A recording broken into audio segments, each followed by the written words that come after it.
Hare Krishna, Krishna Krishna, Hare Hare, Hare Rama, Rama Rama, Hare Hare. Hare Krishna, Krishna Krishna Krishna, Hare Hare, Hare Rama, Rama Rama, Hare Hare.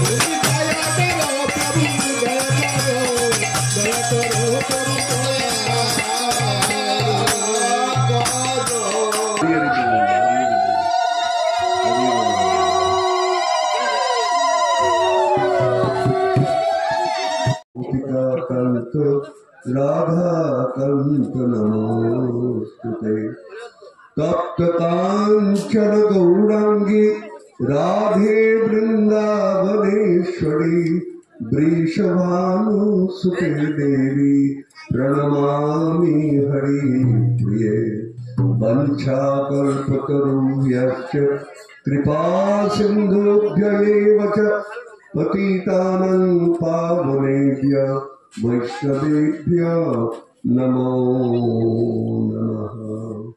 सर्ववैष्णवेभ्यो नमो नमः।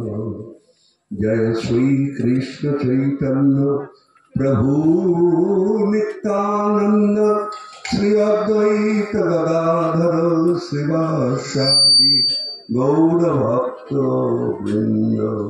हरे कृष्ण कृष्ण कृष्ण हरे हरे, हरे राम राम राम हरे हरे।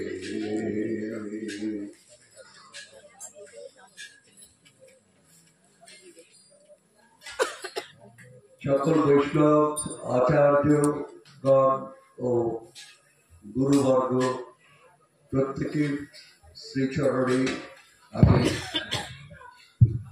শতকোটি প্রণতি নিবেদন করে আজকে কিছু সময়ের জন্য ভাগবত কথা বলবার প্রচেষ্টা করব। আমি আমাকে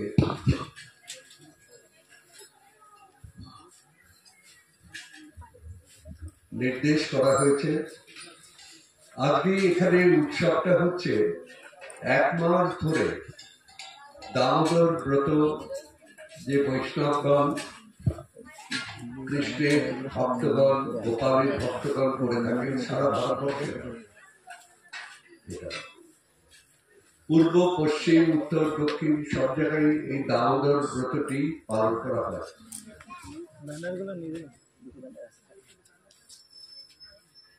এই দামোদর ব্রত পালন করার উদ্দেশ্য কৃষ্ণকে সাম্যক রূপে জানা, কৃষ্ণের ভজনা করা, কৃষ্ণের অনেক কাছে আসবার সুযোগ গ্রহণ করা, কৃষ্ণের কাছে যাওয়ার জন্য চেষ্টা করা, কৃষ্ণকে তত্ত্বত জানা। দামোদর ব্রত মাসে 1 মাস ধরে কৃষ্ণ কথা শ্রবণের মাধ্যমে প্রত্যেক বৈষ্ণবের যে আশা আকাঙ্ক্ষা সেটা পূরণ হয়।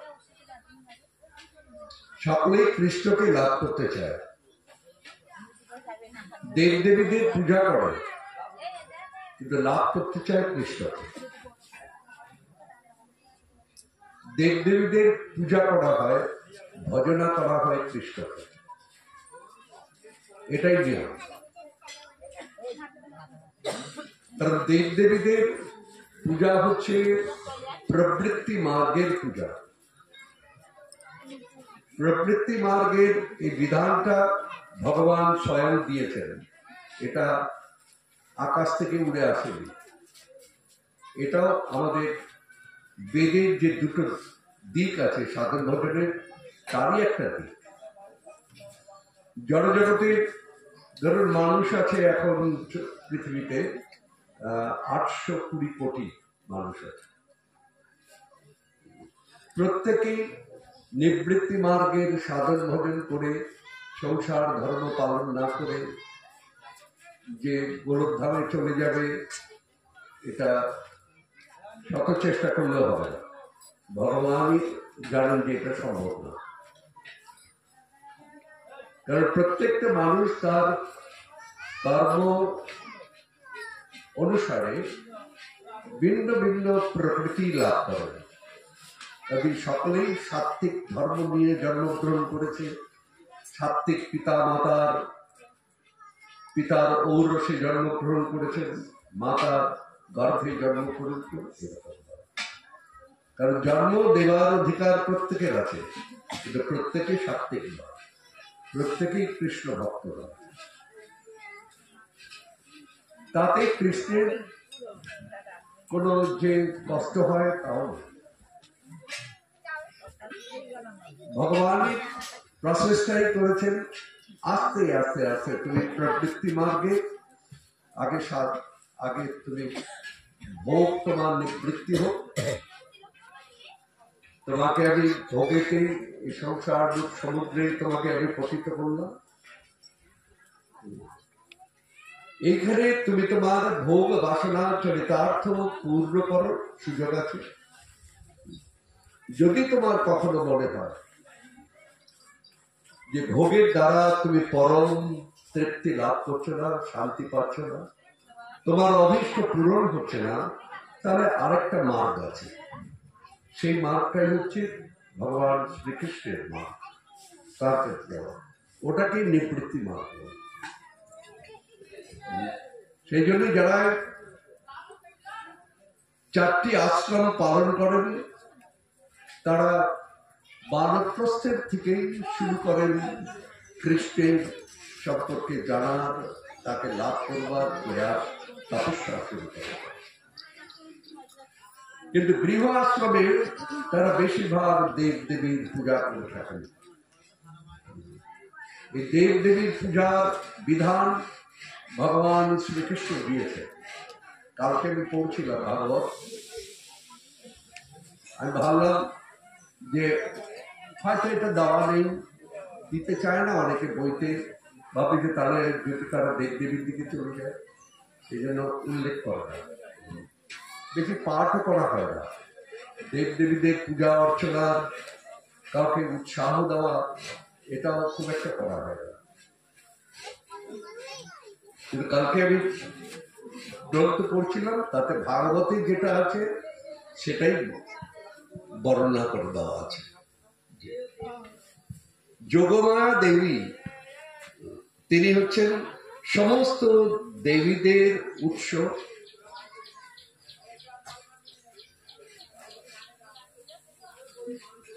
তার থেকেই সমস্ত দেবীরা তারা শক্তি লাভ করেন। ভগবান যোগমায়াকে একটা বিরাট দায়িত্ব দিয়েছিলেন তার আবির্ভাবের জন্য। আবির্ভাব করে তিনি এক বিশেষ সময়ে এখানে আবির্ভূত হয়ে তিনি 125 বছর লীলা করবেন সংকল্প করেছিলেন। সেই জন্য তিনি সহায়তার জন্য যোগমায়া দেবীর আশ্রয় নিয়েছিলেন। যোগমায়া উপাসনিকা, যোগমায়াকে অবলম্বন করে তিনি সব লীলা করবার সিদ্ধান্ত নিয়েছেন। কারণ যোগমায়া দেবী হচ্ছে সর্বগৌণ পটীয়সী, ভগবানের অন্তরঙ্গ শক্তি। মহামায়া হচ্ছে ভগবানের বৈরাগ্য শক্তি। কেউ যখন কোনো একটা বিশেষ কাজ করতে চায় তখন তার অন্তরঙ্গ যারা আছে তাদের ডেকে, বহিরঙ্গ ভাব সম্পন্ন ব্যক্তিদের মন চঞ্চল হয়, তারা উচ্ছৃঙ্খল হয়, একাকী ভাবে কৃষ্ণের ভজনা করতে পারে না। সেই জন্য যারা একাকী কৃষ্ণের চরণে শরণাগত হয়ে ভজন করতে চায় তাদের সাহায্য করবার জন্য না, ভগবানও তাই তার যোগমায়া শক্তিকে তিনি আহ্বান করেছিলেন যে আমি 125 বছর লীলা করবো, ভাগবত পড়লে পরেই বুঝতে পারবো। আমি আপনাকে যা যা নির্দেশ করবো সেটা আপনাকে করতে হবে। আমি অতি নিপুণে করব, আমাকে সকলে যেন একেবারে ভগবান বলে না জানতে পারে। তাহলে ভগবান বলে জানতে পারলে আমি লীলাটা করতে পারবো না। এমনকি মা যশোদা পর্যন্ত জানতে পারেনি যে ভগবান। সকলে বলছে কিন্তু স্বীকার করছে না, বলে আমার ভগবান হতে পারে না। কারণ ভগবানের সঙ্গে ভ দিয়ে যে শব্দটা আছে, ভয় বলে একটা কথা আছে। ভগবানেতে ভয় লাগে, উড়ে পাওয়া। দৈত্য দানব দেখলে যেমন ভয় লাগে, হঠাৎ যদি চতুর্ভুজ নারায়ণ আপনার সামনে আসে আপনারও ভয় লেগে যায়। কিন্তু একটা বালক রূপে, দ্বিভুজ রূপে যদি আসে তাহলে ভয়টা লাগে না। সেই জন্য ভগবানের আসল যে স্বরূপটা, আমরা সবসময় মনে করি ভগবান মানে চতুর্ভুজ। ভগবান নারায়ণ হচ্ছে চতুর্ভুজ, বিষ্ণু সবাই চতুর্ভুজ, কিন্তু ভগবান অরিজিনাল তিনি হচ্ছেন দ্বিভুজ। এটা কিন্তু শ্রীমান মহাপ্রভুও আমাদের জানিয়ে দিয়ে গেছে যে ভগবানের আসল স্বরূপটা হচ্ছে তিনি দ্বিভুজ। যার জন্য কি অর্জুনের যে বিশ্বরূপ দর্শন যোগেতে ভগবান তার ভিন্ন ভিন্ন রূপ দর্শন করাচ্ছে অর্জুনকে, অর্জুন ভয় ভীত হয়ে গেছে। আমরা তো জানি ভগবানের বাঁশি বাজাচ্ছে, খুব আনন্দ লাগবে, কিন্তু ভগবানকে বিশ্ব ব্রহ্মাণ্ডে চালাতে গেলে পরে বহু রূপ ধারণ করতে হয়। সেই সব রূপ ধারণ করলে পরে আমরা ভয় ভীত হয়ে যাব। সেই জন্য অর্জুনও বললে যে এ ভগবান আপনার এই রূপ, এই অনন্ত রূপ যা আপনি কৃপা করে আমাকে দর্শন করবার ক্ষমতা দিয়েছেন, আপনার এই রূপ দেখে আমি ভয় ভীত হয়ে যাচ্ছি। আপনি এই রূপ সম্বরণ করুন, করে আপনার যে স্বাভাবিক রূপ যেটা আছে, যেটা দেখলে পরে মানুষের আনন্দ হয়, ভয় লাগে না, সেই রূপটা আমাকে দেখান। তখন ভগবান সেই চতুর্ভুজ রূপের থেকে দ্বিভুজ রূপ ধারণ করেন। এই মহাপ্রভুও বলেছেন যে ভগবানের আসল রূপটাই হচ্ছে দ্বিভুজ। আবার কিরকম বলে দিয়েছেন, মুরলীধর, মুরলী বাদন, তিনি মুরলী বাদন করেন। এই হচ্ছে ভগবানের আসল রূপ। খ্রিস্ট ধর্মের যিনি প্রবক্তা জেসাস ক্রাইস্ট, উনিও কিন্তু এই কথাটা বলে গেছেন। ভগবান কিরকম, মানুষের মতো। ভগবান তার আসল রূপের মতো করে মানুষকে সৃষ্টি করেছেন। আর মানুষ হচ্ছে ভগবানের সমস্ত সৃষ্টির সর্বশ্রেষ্ঠ অবদান, হচ্ছে মানব জন্ম। হচ্ছে মানব জন্ম অতি সুলভে পাওয়া যায়, ভেরি ইজি টু অ্যাটেইন, খুব তাড়াতাড়ি পাওয়া যায় মানব জন্ম। যে কেউ মানব জন্ম লাভ করতে পারে, পড়াশুনো করতে হয় না, পিতা মাতা হতে পড়াশুনো করতে হবে না, স্কুল কলেজে যাওয়ার প্রয়োজন পড়ে না, ইউনিভার্সিটি গিয়ে ভগবান এমন সিস্টেম করে দিয়েছেন, অতি দিন দরিদ্র যে কিচ্ছু জানে না সেও পিতা মাতা হওয়ার অধিকারী। কাজেই শাস্ত্রে বলছে যে মানব জন্মটা খুব সহজে লাভ করা যায়। আমরা জানি বিবাহ দিলেই সন্তান, এবারে ক্যালকুলেশন একবারে দেওয়াই আছে। হ্যাঁ, বিবাহ না দিলেও সন্তান হবে। স্বামী স্ত্রীর মিলনের ফলেই সন্তান হবে। সে দিন দরিদ্র যতই হোক না কেন, যাই হোক না কেন, পড়াশোনা না শিখুক। কাজে বলছেন মানব জন্ম, প্রহ্লাদ এই কথাটা বলছেন, মানব জন্ম লাভ করা অতি সুলভ, কিন্তু মানব জন্ম তত্ত্বত বিচার করতে গেলে পরে বড় সুদূর্লভ। এই বিশ্ব ব্রহ্মাণ্ডে ভগবানের সৃষ্টি কিন্তু শুধু মানুষ নয়, আরো কত পশু পাখি জল প্রাণী কত আছে। মানুষের সঙ্গে থেকে সংখ্যায় অনেক বেশি। মানুষের 84 লক্ষ জনি মধ্যে মানুষ কেবলমাত্র 4 লক্ষ জনি, আর সব হচ্ছে গাছপালা, পশু পাখি, হিংস্র পশু আছে। 84 লক্ষ, 80 লক্ষ জনি হচ্ছে অন্যান্য সব, মানব শুধু 4 লক্ষ জনি। জনি মানে ভিন্ন ভিন্ন প্রকৃতি, সব মানুষ একরকম দেখতে পায়। কেউ বেটে আছে, কেউ অতি বেটে আছে, কেউ বিরাট বিরাট লম্বা মানুষ দেখা যায়, কোকড়ানো চুল দেখা যায়, কারো লম্বা চুল দেখা যায়, কারো চোখটা বিরাট, কারো ছোট্ট ছোট্ট হাতির মতো চোখ। এরকম এক একটা জনি, এক একটা স্বভাবে। বাইরের দিক দিয়ে প্রত্যেকটা মানুষ দেখতে আলাদা, প্রত্যেকটা। এখানে এতগুলো মানুষ বসে আছে, কাউকে কারো মতো দেখতে সব। ভগবান কি করে করলেন ভগবানই জানেন, কোন শিল্পী পারবে না। একটা শিল্পীকে যদি বলা হয় আপনাকে এইখানে 5 ইঞ্চি জায়গা দিলাম, এইখানে 5 ইঞ্চি আর এইখানে 5 ইঞ্চি, 5 ইঞ্চি 5 ইঞ্চি এইটুকু একটা জায়গা দিলাম, দেখি আপনি কত রকম মানুষের মুখ আঁকতে পারেন এইটুকু জায়গার ভিতরে।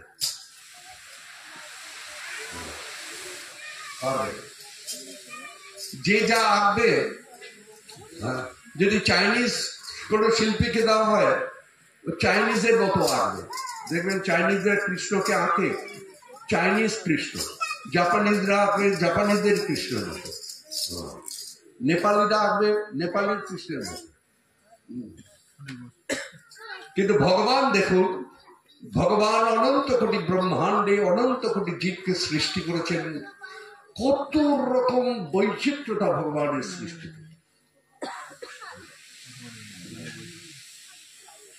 ভগবানকে জানতে গেলে পরে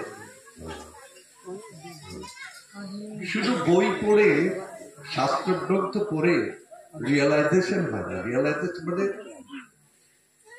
উপলব্ধি, যেটা অন্তরাত্মা থেকে আসে।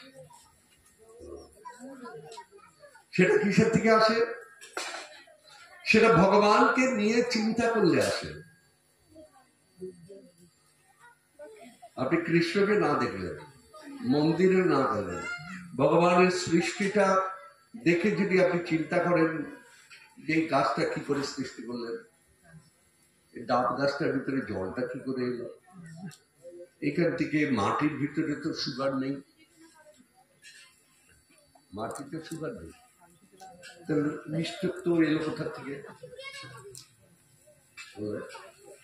জল তো সবসময় উঁচু থেকে নিচে নামে।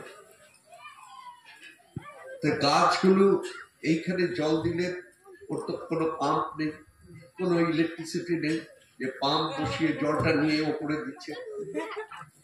ও কি করে নিয়ে যাচ্ছে জলটাকে?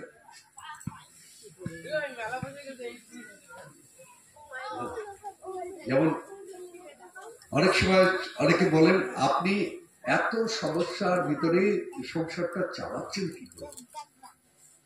সেলুটা সেরকম চিন্তা করতে হবে ভগবান এরকম অপূর্ব সৃষ্টি, প্রত্যেকটা জিনিসের ভিতরে দেখে দেখে দেখে দেখে এই পাতাটাকে কিভাবে হবে, এই ফুলটা যে কোনো একটা দেবে।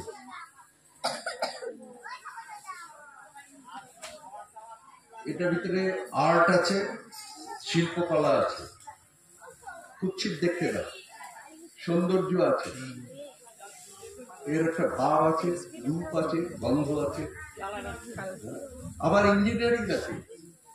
পাতাগুলো কিরকম ধরে রেখেছে, দেখুন পাতাগুলো হালকা, পাতাগুলোকে ধরে রেখেছে কিরকম, আবার এই থেকে সৃষ্টি করেছে। আচ্ছা, গাছের এইখান দিয়ে ডাল, ডালে হলুদ রং নেই, হলুদ রংটা কে সৃষ্টি করলো? আপনি করে দেখান, কোন বৈজ্ঞানিককে করে দেখাতে হবে, এই হলুদটা কে করলো? আমের সমস্ত গাছটা সবুজ, আমের ওই রংটাকে কে সৃষ্টি করলো? আমের রসের ওই মাধুর্যটা কে সৃষ্টি করলো? এই চিন্তা আপনি করতে হবে কৃষ্ণময়। কংস যখন জানতে পেরেছিলেন যে দেবকীর অষ্টম গর্ভের সন্তান তাকে বধ করবে, তখন সেই কৃষ্ণকে বধ করবার জন্য সে কত রকম প্রচেষ্টা করেছে। যখন মথুরাতে কৃষ্ণ এসছেন, বলে এবার কাছে কাছে পেয়ে গেছি, এবার ওকে মারবো, কারণ ও আমাকে বধ করবে, অষ্টম গর্ভের সন্তান। তখন কংস কি দেখছে? শয়নে, বসনে, আহারে, বিহারে, সব জায়গায়, প্রত্যেকটা জায়গায় সে কৃষ্ণকে দেখতে পায়। এই বুঝিয়ে এলো, এই বুঝিয়ে আমাকে মারবে, সে কিরকম দেখে সব সময় কৃষ্ণকে চিন্তা করে, শত্রু ভাবে চিন্তা করছে কংস, কিন্তু ওই শত্রু ভাবে, কিন্তু নিরন্তর সমস্ত কিছু ভুলে গিয়ে তার আহার বিহার সমস্ত রকম বিচার ভুলে গিয়ে সে শুধু এই বুঝি কৃষ্ণ এলো,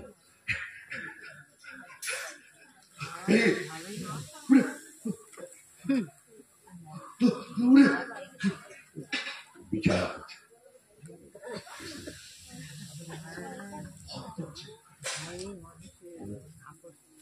করতে করতে সে কৃষ্ণ বলছে, হাজার হাজার বছর তপস্যা করে যোগীগণ যাকে ধ্যান করতে পারে না, যার মূর্তি আর সাধন করতে পারে না, কংস একটা দৈত্য হয়ে, দুরাচার ব্যক্তি হয়ে কিভাবে শুধু কৃষ্ণকে দেখছি সচেতন। ভাগবতে বলছে, এক হয় তুমি প্রেমের ভাবে কৃষ্ণকে সহজে লাভ করতে পারবে, নইলে শত্রু ভাবে। কিন্তু শত্রু ভাবে হলে পরে তোমাকে একেবারে শত্রু ভাবেই তোমাকে তাকে দেখতে হবে। দুপক্ষই কিন্তু সাকসেসফুল হয়ে যায়। সুদামা লাভ করেছিলেন প্রেমের দ্বারা,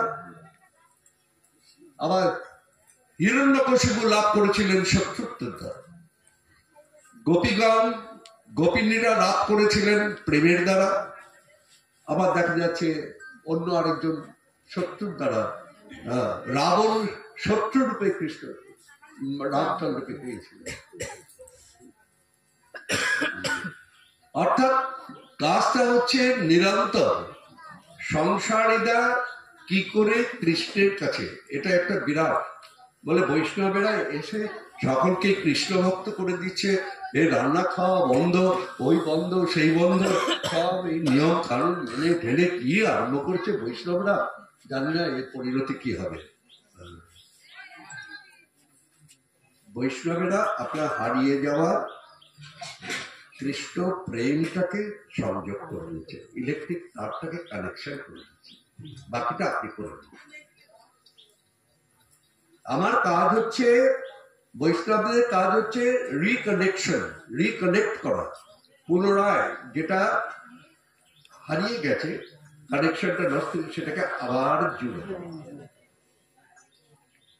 জীব আত্মার স্বাভাবিক তাদের প্রবণতা হচ্ছে পরমাত্মার সঙ্গে মিলিত হওয়া।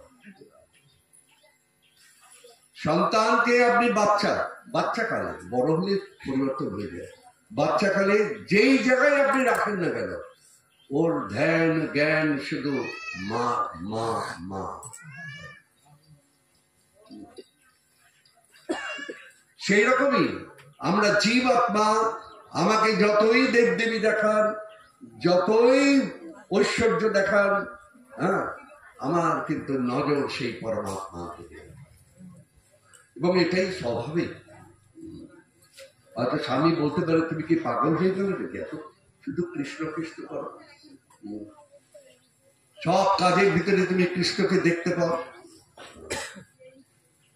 কৃষ্ণকে লাভ করতে গেলে পরে যদি মনে করেন এটাই আমার শেষ জীবন, আর আমি জন্মগ্রহণ করতে চাই না, এই মৃত্যুময় দুঃখময় সংসারে আর পতিত হতে চাই না, হ্যাঁ, কৃষ্ণ ধামে যাব, গোলক ধামে, যেখানে গেলে আর নিবর্তন্তে ধাম করণ, ভগবান বলছে, যেখানে গেলে পরে আর কখনো প্রত্যাবর্তন করতে হয় না। এই কথা শুনে আর কেউ গীতা পড়তে চায় না। গীতা পড়বো, প্রত্যাবর্তন করতে পারবো না, হ্যাঁ, আমি টিভিতে আর সিরিয়াল দেখতে পারবো না, সিনেমা দেখতে পারবো না, মলে বাজার করতে পারবো না, আর যা ইচ্ছা খেতে পারবো না, দেখি তাহলে আমি ভাই কৃষ্ণ দেওয়া চাই। Good bye.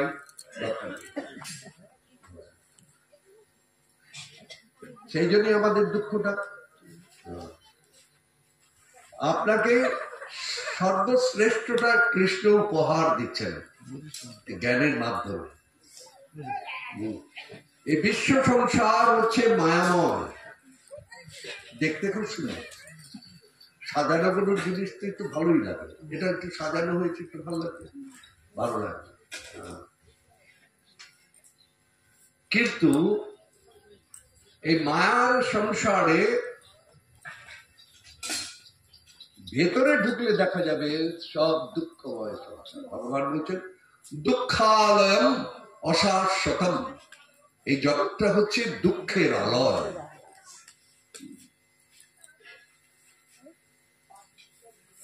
একজন দরিদ্র মাতা, তার একমাত্র সন্তান, স্বামী নেই, একমাত্র সন্তান, তাকে তার হঠাৎ মৃত্যু হয়েছে, সে দাপিয়ে কান্নাকাটি করে তার একমাত্র সন্তান কি নিয়ে বেঁচে থাকবে, স্বামীও নেই, একমাত্র সম্বল। একজনে বললেন, আপনি যান, আপনি বুদ্ধদেব, যে আমাদের একজন অবতার, 10 অবতারের মধ্যে একজন অবতার, উনি তপস্যা করছেন এরকম জায়গায়, ওনার কাছে কি বলুন, উনি আপনার সন্তানকে প্রাণ দিতে পারেন।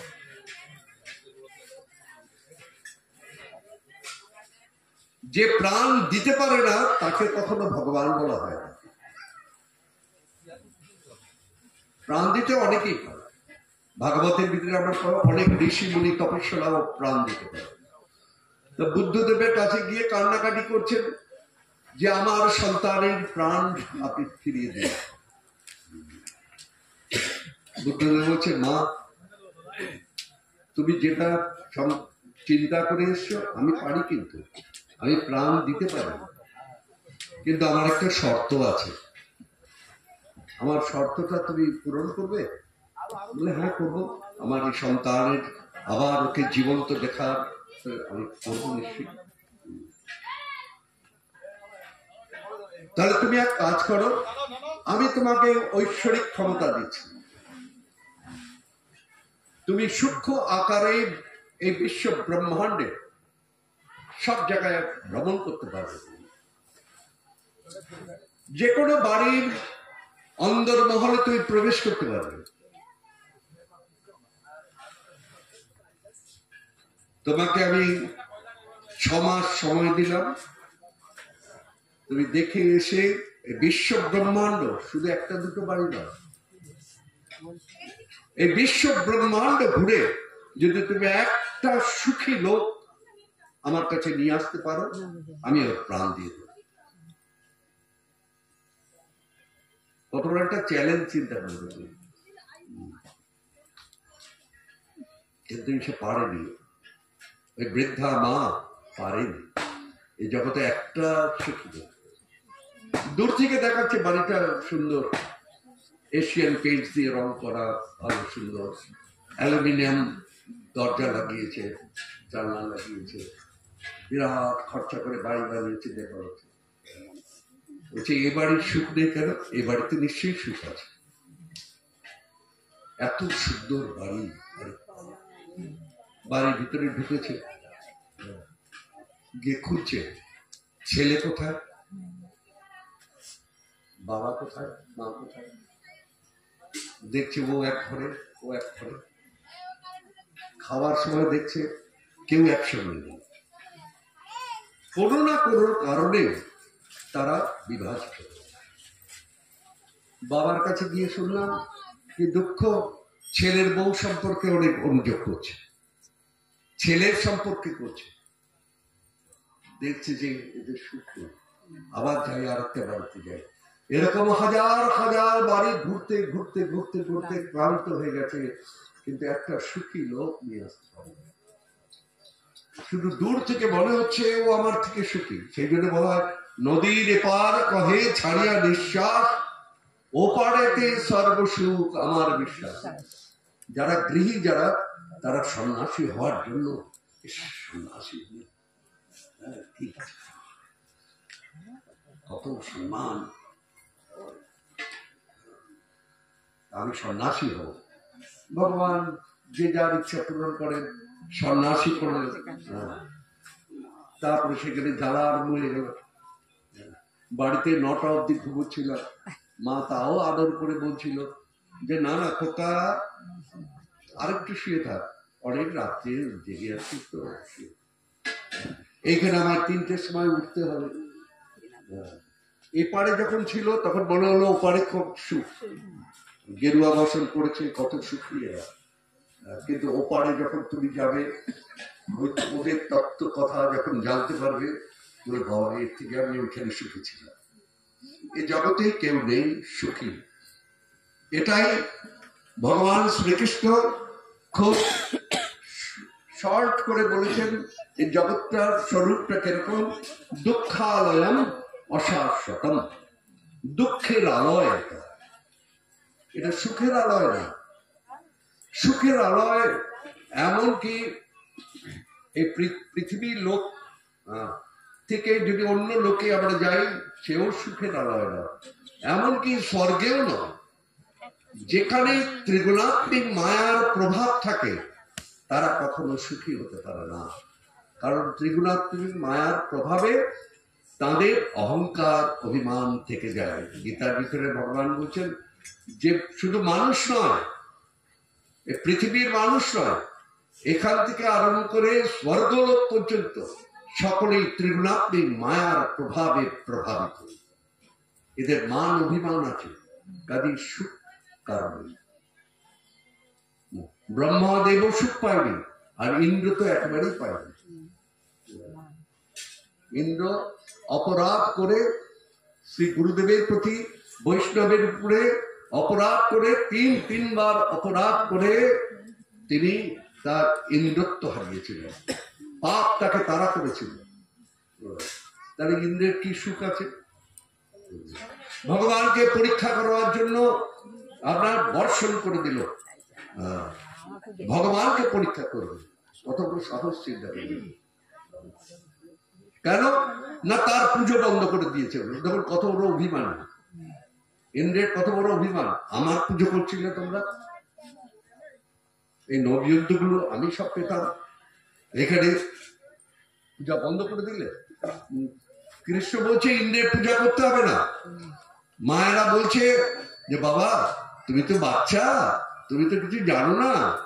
ইন্দ্র যদি সুখী না হয় তাহলে সেই জল দেবে না, বর্ষা হবে না, শস্য হবে না। কৃষ্ণ বোঝাচ্ছে আপনাদের কে বললো যেগুলো ইন্দ্র দেয়? ইন্দ্র একটা সিস্টেমে কাজ করে। সিস্টেমটা কে বানিয়েছে? সিস্টেমটা তো আমি বানিয়েছি। ওকে এইরকম ভাবে পৃথিবী ঘুরলে পরে এই সময় এই জায়গায় জল পড়বে, ইন্দ্রের কোনো ক্ষমতা নেই। ভাগবতে বলছেন যে যার কর্মফল অনুসারে সব কিছু পায়। আজ বললেন তোমরা ইন্দ্রের পূজা বন্ধ করো, কারোর পরে মোহেতে যাবে না, বন্ধ করো, গিরিধারী পূজা করো। বলে একটা পাথরের কি করে পুজো করবো না? ভগবান দেখিয়ে দিয়েছিলেন এই পাথরের ভিতরে সাকার মূর্তির ভিতরে নারায়ণ রূপে বিরাজ করেছিল। ইন্দ্রের অভিমান দর্প ভগবান চূর্ণ করেছিলেন। ইন্দ্র এসে ক্ষমা চেয়েছিল। ব্রহ্মাদেব ভগবানকে পরীক্ষা করবার জন্য তার গো বালক গো বৎসদের নিয়ে চলে কোথায়? ব্রহ্মলোকে।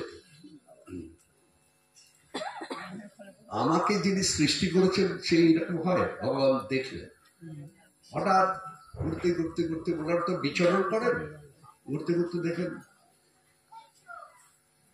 এই বালকটা দেখে আর বালকটা দেখে মনে হচ্ছে এই যথেষ্ট, এই তো আমাকে সৃষ্টি করেছে আমার পিতা। কিন্তু আমার পিতা যদি হয় গুরু গম্ভীর হবে। এ দেখছি গো বালকদের নিয়ে বনবিহার করছে, এখানে কাড়াকাড়ি করে খাচ্ছে, ওর মুখেরটা খাচ্ছে, কৃষ্ণের কান ধরছে এরকম ভাবে, কৃষ্ণের মুখেরটা নিয়ে ও খাচ্ছে, ওর মুখেরটা নিয়ে কৃষ্ণের খাওয়াচ্ছে। কিছু হচ্ছে না, তা ভোট করে পা দিয়ে লাথি মেরে দিচ্ছে। বলে এ কি রে, এ কি ভগবান? না, এ কথা ভগবান, এটা সাধারণ মানুষের মতো। একে পরীক্ষা করবো আমি, এ ভগবান কিনা। ব্রহ্মাদেব পরীক্ষা করেছিলেন। হ্যাঁ, জিতেছিলেন না হেরে গেছিলেন? হেরে গেছিলেন। ব্রহ্মাকে ভগবান এমন মায়া জাল বিস্তার করলেন, ব্রহ্মা ফিরে এসে দেখছি যে কৃষ্ণ তো এখন একা, আমি গিয়ে একটু দেখে আসি ও কি করছে, উনি কি করছেন। ওনার যদি ঐশ্বরিক ক্ষমতা থাকবে তিনি অনেক কিছু করতে পারেন, একের থেকে বহু হয়ে যেতে পারেন। দেখি এবার এসে দেখছেন কৃষ্ণ সেই গোপালকদের সঙ্গে খেলা করছে, যেরকম দেখেছিল সেই রকমই সব খেলা করছে। কি হলো? আবার চলে গেলেন ব্রহ্মলোকেতে, গুহায় ওদের দেখেছিলেন, ওদের গিয়ে দেখেন আরে এরা তো ঠিক আছে, এদের তো নিয়ে যায়, যে চুরি করে নিয়ে গেছে। ওটা তো মাখন চুরি করে, হ্যাঁ, চুরি করার একটা অভ্যেস আছে, হয়তো এখান থেকে চুরি করে নিয়ে গেছে। সব সাহিত্য আছে, মায়া নিদ্রা এসব করে সাহিত্য হয়ে আছে। আবার ছুটে এসে ওইখানে দেখে এখানে তাদের নিয়ে খেলা করছে। বলে এটা কি করে? যখন ভগবান আবার যোগ মায়ার দ্বারা তার মহাটা কাটিয়ে দিলেন, তখন ব্রহ্মাদেব এসে যাদের সঙ্গে খেলা করছে সব চতুর্ভুজ নারায়ণ, সব নারায়ণ। তখন ব্রহ্মাদেব ভগবানের কাছে খবর বলে আমি সন্তান একটা উদাহরণ দিচ্ছি, ভারী চমৎকার উদাহরণ। বলছে মাতৃ গর্ভে যখন সন্তান থাকে মাকে কত না কষ্ট দেয়, সেই জন্য মা কি ওকে প্রহার করে? মা কি ওর উপরে রেগে যায়? তা আমরাও তো সব আপনার সন্তান, তা আমরা তো ভুল ভ্রান্তি করতেই পারি। আমরা তো আপনার মায়া জালের খেলার পুতুল। আপনি আমায় যত বড়ই শক্তি দেন না কেন সৃষ্টি করবার, আমরা সব আপনার হাতের পুতুল। তা আমরা যদি একটু অন্যায় করি আপনি আমাদের ক্ষমা করবেন না? আমাকে ক্ষমা। এরা প্রত্যেক দেবতার আমি সার্চ করেছিলাম যে দেখি কোন কোন কৃষ্ণ কি করে পরমেশ্বর ভগবান, যাকে সকলে স্বীকার করবে সে ভগবান। যদি মহাদেব স্বীকার করে, যে ভাগবতের ভিতরে আছে মহাদেব স্বীকার করেছে, বানাসুরের সঙ্গে যখন যুদ্ধ হয়, বলি মহারাজের পুত্র, এই বানাসুরের সঙ্গে যুদ্ধ হয়, মহাদেব প্রথমে বুঝতে পারেননি, তারপরে তার শক্তি দেখে তখন বুদ্ধ বললেন আমার প্রভু ছাড়া কেউ নয়, কৃষ্ণ। বানাসুরের একান্ত আপনার বারাসুর মহাদেবের প্রিয় পাত্র ছিল, মহাদেব তাকে রক্ষা করতেন। বারাসুরের হয়ে কৃষ্ণের সঙ্গে যুদ্ধে চলে গেছে মহাদেব, হেরে গেছে, খবর ছিল। আমি খুঁজে খুঁজে বের করেছি কোথায় কোথায় কোন কোন দেবতা কৃষ্ণকে পরীক্ষা করতে গিয়ে আবার হেরে গেছে। আমি দেখেছি সকলে। কৃষ্ণ ভগবান কেন? এমনিতে ভগবান নয়। সব দেব দেবীরা যাকে স্বীকার করে নেন যে তিনি আমাদের প্রভু, তাহলে সে যেমন মাই একমাত্র বলতে পারে সন্তানকে, সন্তান যদি বলে মা আমার পিতাকে, কে বলতে পারে সঠিক? মা ছাড়া কেউ বলতে পারে। এত পিতা এখানে আছে, তার ভিতরে ইনি কেন? আমি জানি, আমি জানি উনি।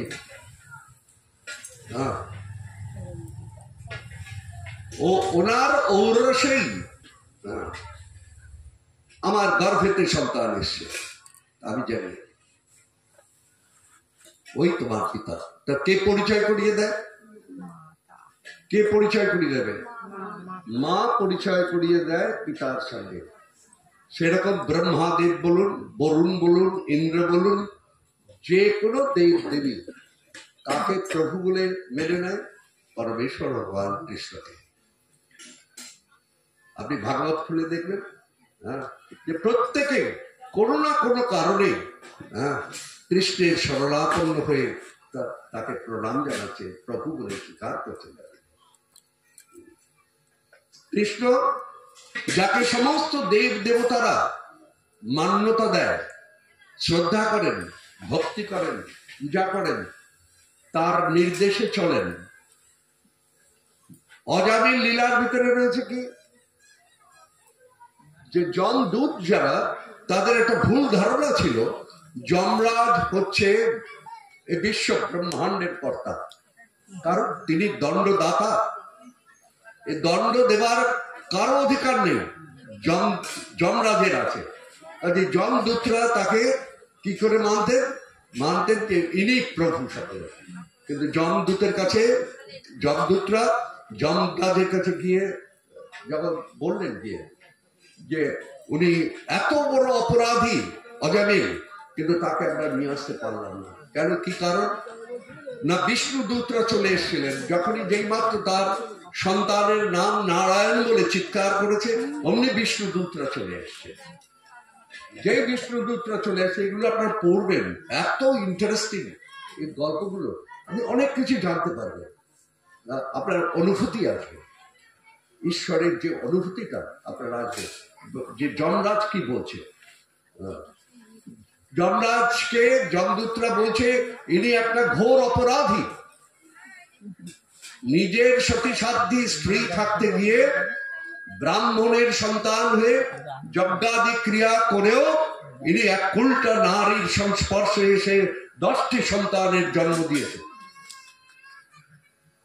পিতাকে ত্যাগ করেছে, স্ত্রীকে ত্যাগ করেছে, অপরাধী। তো যমরাজা বলছে না, একে যমরাজের কাছে নিয়ে যাওয়া যাবে না। কেন? বলে প্রভুর শরণাগত হয়েছে। প্রভু মানে নারায়ণ কৃষ্ণ শরণাগত। যমরাজকে বোঝাচ্ছে যমদূতরা, প্রভু আপনি বিশ্বাস করুন, আমরা জানি এটা, আপনি অতটা জানেন না। উনি নারায়ণের নাম করেনি, উনি তার পুত্র, 10ম পুত্র, তার স্নেহেতে জড়িয়েছিলেন। সেই জন্য মৃত্যুর ভয় যখন পেলেন, তখন তাকে একটু দেখতে ইচ্ছে হলো, সেই জন্য নারায়ণ বলে চিৎকার করেছিল। তিনি ভগবান নারায়ণকে চিৎকার করেন। যমরাজ তখন বোঝাচ্ছে, যাই করো প্রভুর নাম তো স্মরণ। যেই মাত্র প্রভুর নাম স্মরণ করা হয়, এই মাত্র তার কোটি জীবনের সমস্ত পাপ কিন্তু দূর হয়ে যায়। তাকে আর যমদূত বিচারের জন্য নিয়ে যেতে পারে না। যেই মাত্র আপনি, মানে এটা তো আপনাকে কেউ তিলকটা কেটে দিয়েছে, তাই না? ছাপ্পা আছে, সকলকে কেটে দিয়েছে না। যেই দিন আপনার নিজে তিলক কাটবার ইচ্ছা হবে, ঘন্টি পরার ইচ্ছা হবে, মালা জপ করবার আপনার ইচ্ছা হবে, সেই দিন থেকেই আপনার সমস্ত পাপ দূর হয়ে যাবে। আপনি যেদিন কৃষ্ণের শরণাগত হবেন সেই দিন আপনার আর পাপ কোনো কিছু থাকবে না। যারা কৃষ্ণের ভক্ত হয় পাপ তাদের আশ্রয় করতে পারে না, কলি তাদের অধিকার করতে পারে না। সেই জন্য যমরাজ বলে দিয়েছেন ভবিষ্যতে আপনার এটা জানা নেই, আমাকে ভগবানের বিধান মেনে চলতে হয়। বলে আপনি তো আমরা জানি ভগবান। বলে না না না, আমি ভগবান নই, আমি শহীদ। আরো যে দ্বাদশ মহাজন আছে প্রত্যেককে এই ভগবানের কথা আমাদের মেনে চলতে হয়। ধর্ম সাক্ষাৎ ভগবত প্রণীত, যমরাজ বলে দিলেন ভগবান যেটা বলেন ওটাই ধর্ম। রাম শ্যাম যদুমধু যা তা বলবে সেগুলো ধর্ম হবে না, না, ভাগবতে যা দেওয়া আছে সেটাই ধর্ম। গীতায় যেটা দেওয়া আছে, কারণ এগুলো নিত্য ধর্ম। মানুষ নানা রকম তার সুবিধার জন্য ধর্ম করে চলতে পারে, এটা না। রেফারেন্স দিতে হবে ভাগবতে কি বলা আছে, গীতার ভিতরে কি বলা আছে, যে প্রত্যেককে মেনে চলতে হয়। যমরাজ বলে দিলেন ইন ফিউচার, তার মানে ভবিষ্যতে, হয়তো একটু বাড়িয়ে বলছি, ভবিষ্যতে কারো তিলক দেখলে পরে, কণ্ঠি দেখলে, হাতে যত মালা থাকলে, বা সেই যদি কৃষ্ণ নাম করে, তার কাছে আপনারা আর যাবেন না, নিয়ে আসতে যাবেন না, কারণ তাদের দণ্ড দেবার অধিকার আমার নেই, কারণ তারা প্রভুর জন। আপনি পারবেন আপনার সঙ্গে যদি প্রধানমন্ত্রীর বন্ধুত্ব থাকে তাকে দণ্ড দিতে? যত বড় পুলিশ অফিসারই থাকে, পারবেন আপনি দণ্ড দিতে? আপনার সঙ্গে যদি মুখ্যমন্ত্রীর জানাশোনা থাকে, আপনি যদি একটা ছবি দেখান তাতেই ওরা কেঁপে উঠবে এরকম হবে, ওরে বাবা একে কিছু করা যাবে না, মুখ্যমন্ত্রীর সঙ্গে ছবি দেখছি, পারবেন না। কাজেই যারা আমার প্রভুর ভক্ত হবে তাদের কখনো দণ্ড দেওয়ার জন্য আপনারা যাবেন না, না, না, ঠিক আছে? তারা মুক্ত পুরুষ, তারা আগেও মুক্ত ছিলেন, এখনো মুক্ত, পরেও মুক্ত। তারা নিত্য মুক্ত পুরুষ, যারা কৃষ্ণের ভক্ত। নিতাই গৌর প্রেমানন্দ। এই শুনে আনন্দ লাগছে না বাপরে? হ্যাঁ, উনি বোধহয় একটু বাড়িয়ে বাড়িয়ে বলছে কিছু একটা, বাড়িয়ে বাড়িয়ে না। আপনাকে এখানে যা লেখা আছে বুঝলেন, ভাগবতের ভিতরে, ভাগবত পড়লে দেখবেন তখন মনে হয় ভাগবতে যা আছে তার এতটুকু অংশ আমরা বলবো, আমাদের ক্ষমতা নেই বলা। নামের মহিমা সম্পর্কে বলা আছে, যদি সে যদি কৃষ্ণ নাম করে, আর আপনারা তো বহুবার জপ করছেন, কৃষ্ণ নাম শুনছেন, একবার যদি জপ করে বলছে তার অন্য কোন সাধন ভজনের প্রয়োজন নেই। আপনি বলুন, আমি বই খুলে সব দেখিয়ে দেবো, ওইসব পড়ে না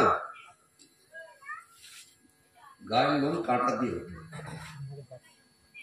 যত নিয়ম কানুন হ্যান ত্যান সব এই জড়জগতের মানুষরা সৃষ্টি করে, শাস্ত্রেতে নেই।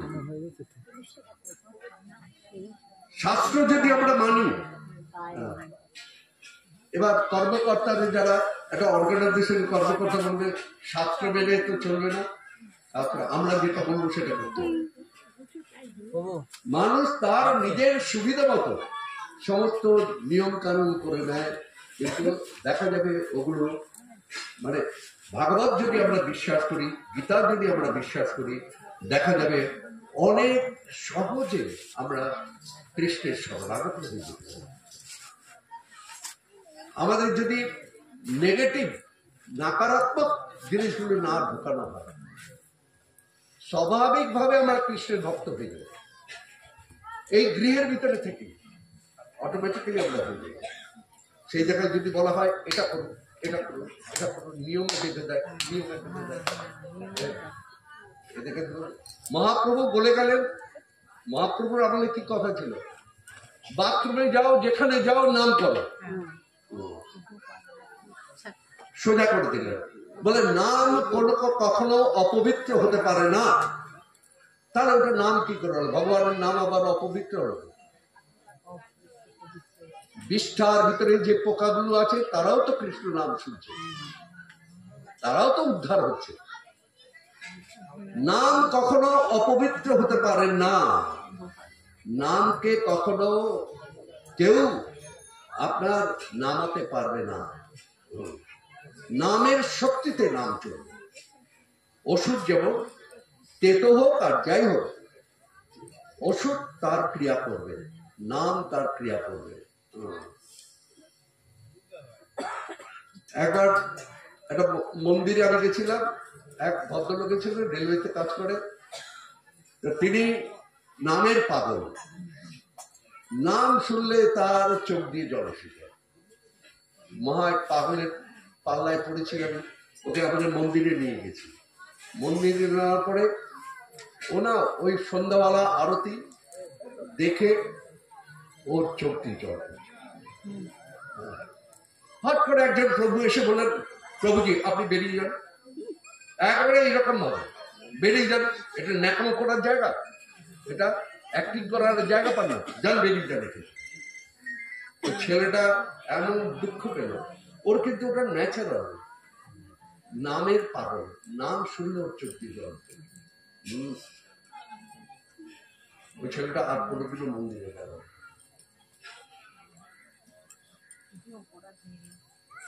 চোখের জল এমনিতে আসে না। আমি এক জায়গায় যাদবপুরে, এখানে অনেক কীর্তনীয় আছে, সেই জায়গায় যায়। একটা বিরাট একটা মন্দির আছে যাদবপুরে, হরিশলা। ওখানে আমি পাঠ করি বহু বছর ধরে। তো ওইখানে আবার নাম যজ্ঞ হয়। তো এই নাম যজ্ঞ বসে সকলে, আর যারা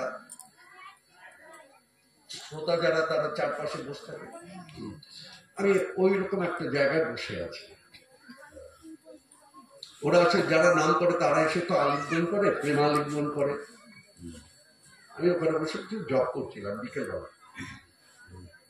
দেখছি এইখানে বাহার দিকে একটা ভদ্রমহিলা, তাকে তো আর আলিঙ্গন করবে না, মহিলা তো সামনে গেছে, যে কীর্তন করে সে সামনে গেছে। আর উনি তো নাম শুনছে। আর ওনাকে কোনোদিন আমি ওইখানে পাঠ করতে, পাঠের শ্রবণে আসতে দেখিনি।